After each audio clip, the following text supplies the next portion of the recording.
Karena tertunda di 2021 lalu, pelayanan terpusat di satu tempat akhirnya mulai dioperasionalkan.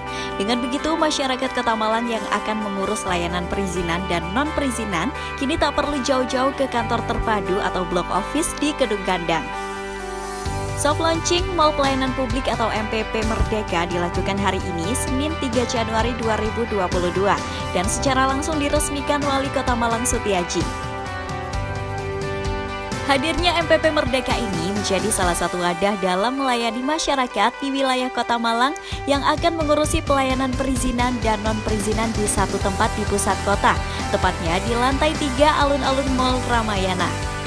Dalam soft launching kali ini, setidaknya sekitar 180 layanan bisa dimanfaatkan oleh masyarakat.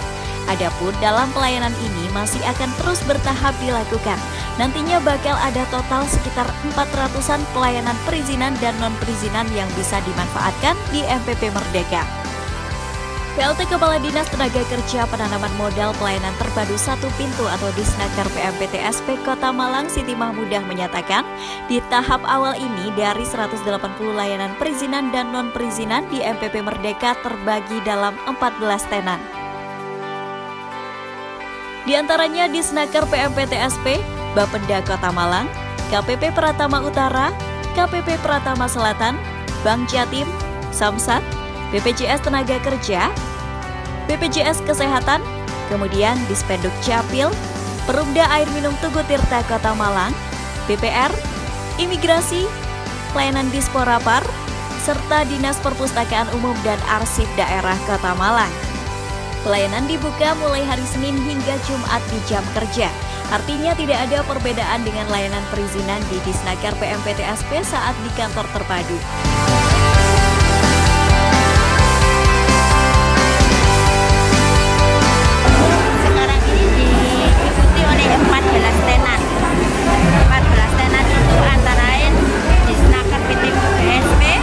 Kemudian Bapenda, KPP Pratama Utara, KPP Pratama Selatan, Bank Jatim, kemudian Samsat, BPJS Tenaga Kerja, BPJS Kesehatan, Dispenduk Capil, kemudian PDAM kalian dulu, kemudian BPR, kemudian Imigrasi, Disporapar nanti menyediakan yang di sebelah sana co-working, kemudian ditambah dengan perpustakaan pojok baca.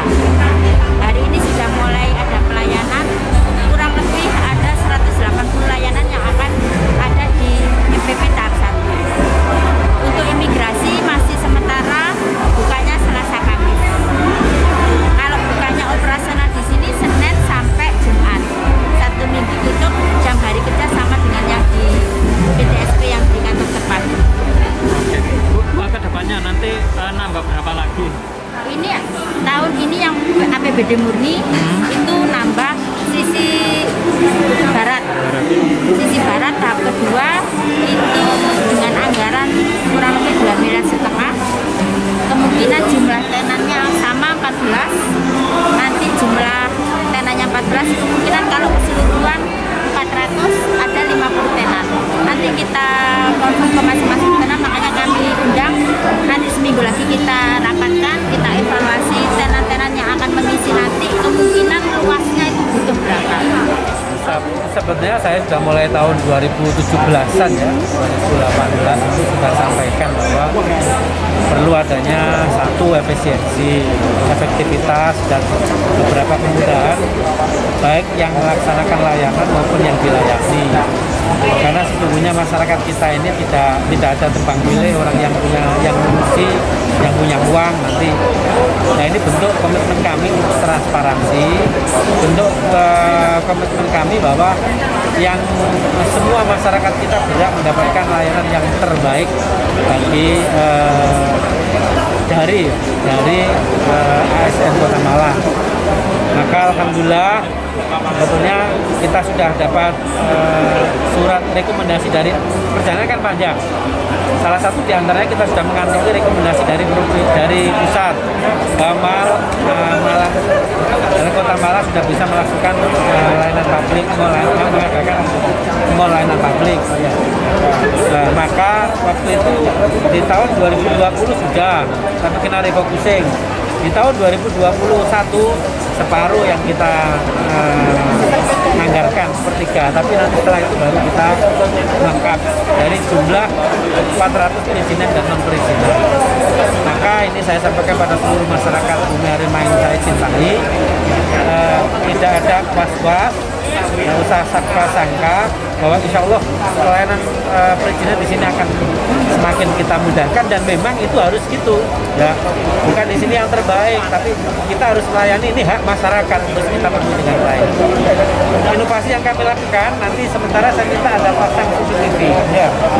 Jadi nanti orang masyarakat melalui media sosial bisa melihat saya ada layanan yang baik, saya di sini tidak baik, bisa langsung ya, jadi konter, bisa mengkonter ketika ada yang tidak baik. Dan saya kira kan semua yang pernah datangkan tadi harus sepakat.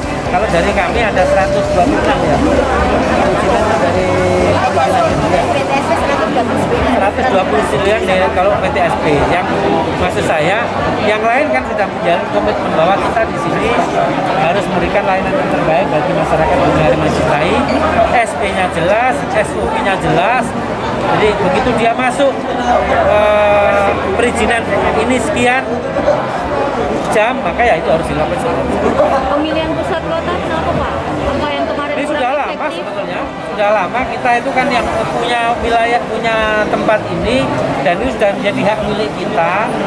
Terus tempatnya di pusat kota, nanti terkonek seandainya, kami nunggu masih ingin belanja di bawah atau di mall yang lain. Yang kedua, kepingin santai di sini disiapin ada heritage kayu tangan plus alun-alun sini. Nah, harapannya setelah selesai, nunggu daripada jenuh nunggu di sini, ditinggal pada jam yang sama yang ditentukan dia kembali saja. Jadi menjamin ini, memberikan pilihan pada masyarakat untuk mengurus sesuatu tapi tidak melelahkan. Beberapa plakat bertuliskan arah MPP Merdeka juga tampak di beberapa titik dekat eskalator. Seperti dengan akan ditambah fasilitasi nomor mesin antrean layaknya layanan di bank, sehingga akan lebih memudahkan masyarakat yang akan mengakses pelayanan publik di MPP Merdeka. Di pintu masuk lantai 3 nantinya juga akan disambut oleh customer service yang siap mengarahkan tujuan dari pengunjung. Sistem ini pun ke depan akan terus dilakukan tahapan pembenahan.